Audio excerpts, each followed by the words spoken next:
This program was produced by Accuracy in Media, a media watchdog organization in Washington, D.C., representing the consumers of news.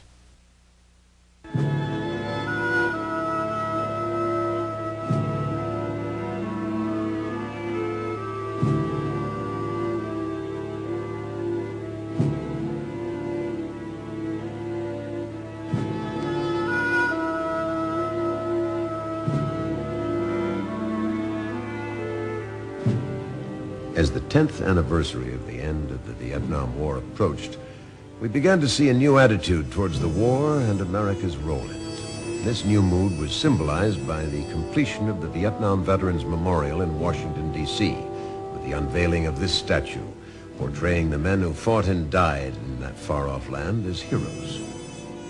At the same time, this country experienced a new wave of patriotic sentiment. With it came a rejection of the notion that Vietnam was an ignoble war. And we accomplished all of our missions, sir. We failed this country not one step. We never dropped the flag, nor did we ever turn our backs. Soldiers of the Vietnam War met our nation's highest standards of service. The house-to-house battles for Hue, the murderous shellings absorbed at Khe Sanh, tested the courage of our soldiers no less than the battles of World War II in Korea. After seeing the horrible consequences of communist rule in Indochina, the Holocaust in Cambodia, and the flight of the boat people from Vietnam, Americans came to recognize that this was a war we should have fought to win. Why didn't we? There's no single answer to that question, but many believe that our will to win was eroded by the way our media, especially television, reported the war. Hello, I'm Charlton Heston. Vietnam has been called the first television war because in the 1960s, television became our electronic window on the world, shaping perceptions of ordinary citizens and even affecting high-level foreign policy decisions. The war was never far away. It was right there in our living rooms, every night. In 1983, PBS, the Public Broadcasting Service, came forward with a 13-part television series on Vietnam. Neither the series nor the companion book by Stanley Carno fully explored the issue of media's involvement in the domestic turmoil that was Vietnam. When the PBS series about Vietnam was broadcast during the fall of 1983, those citizens concerned about the impact of media on American politics were gravely disappointed. Rather than coming forward with new insights, the series reiterated many of the same journalistic errors of the 1960s. Those who believe that the past must be recorded accurately so we can plan for the future dare not leave such a distorted report unchallenged. The focus of our program will be on the Tet Offensive of 1968, an event which marked a turning point in the Vietnam War. During the last days of January 1968, the Viet Cong launched a series of assaults on the major cities of Vietnam, including the national capital, Saigon. Communist planners assumed that local populations would rally to the Viet Cong and that the army of South Vietnam would collapse. As the initial advantage of surprise waned, it became increasingly clear that neither assumption was justified. Civilians in the South did not rally to the communist banner. The army of South Vietnam showed itself to be capable of sustained engagement with the enemy. Tet's two protracted battles at the Khe Sanh outpost and the city of Hue ended with huge communist losses. By early spring of 1968, the nationwide offensive was acknowledged to be a complete and utter disaster. In fact, Viet Cong units were so crushed that the remainder of the war was fought chiefly by regular forces from the north. But the real story of Tet never got to American audiences. Instead, by focusing exclusively on Tet's pyrotechnics, the American media, especially television, created a very negative impression. One of the most devastating media dramas during the Tet Offensive took place at the U.S. Embassy in Saigon.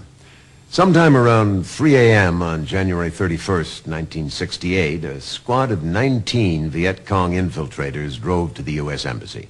They planted explosive charges against the walls surrounding the embassy grounds and blew a hole large enough to get through. During the opening moments of the assault, the Viet Cong commander was killed. From then until mid-morning, the fight for the embassy grounds was a losing situation for the attackers. Although major media reported otherwise, at no time did the Viet Cong get into the embassy building. It was all over by 11 a.m. Ambassador Bunker was at his desk by noon. Keeping these vital facts in mind, let's see some representative media reports from the embassy.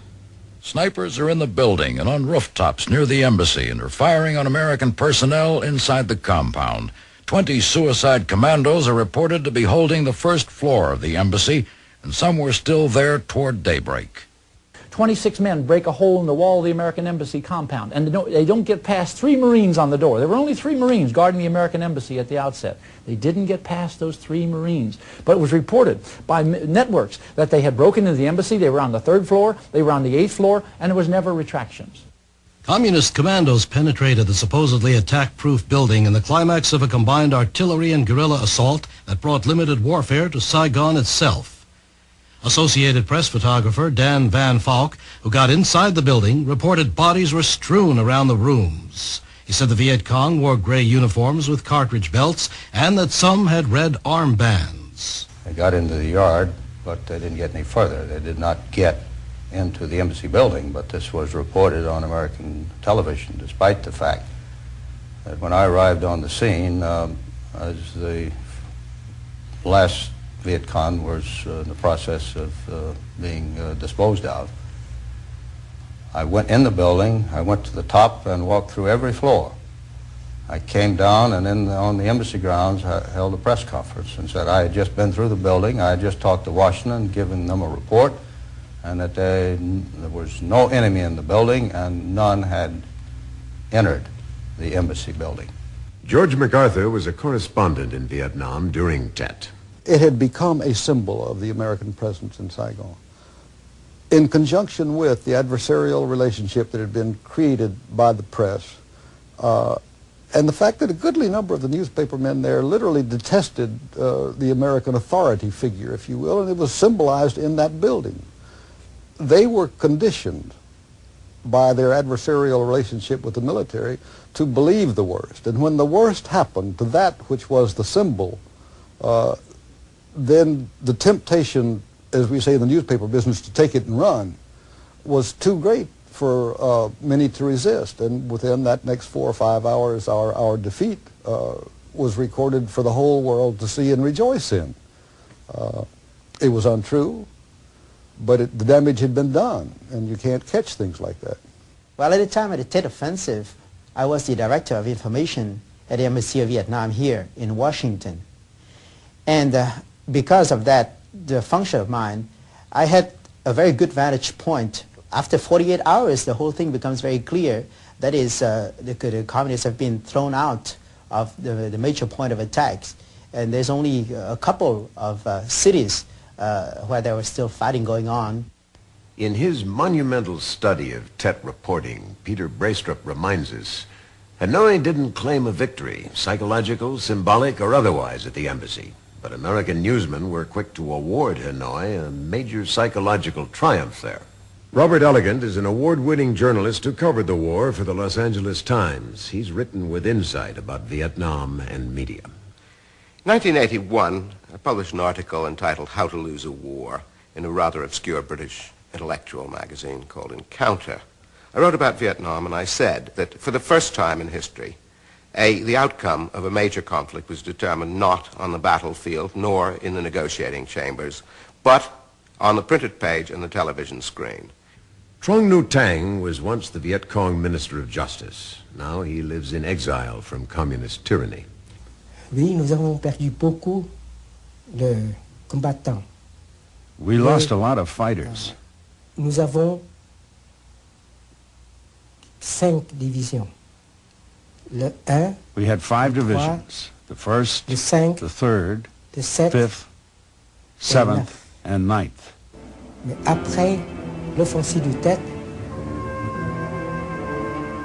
toutes ces divisions n'ont plus que... But after the Tet Offensive, all these divisions ended up with not even half of their forces. Au point de vue militaire, je crois que les Américains n'ont pas subi de fortes pertes humaines.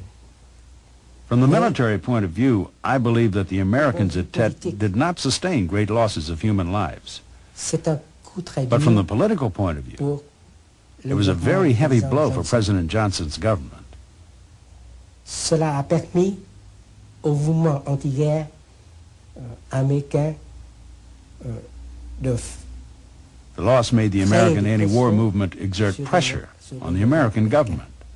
Donc, nous gagnons ce que nous perdons sur le plan militaire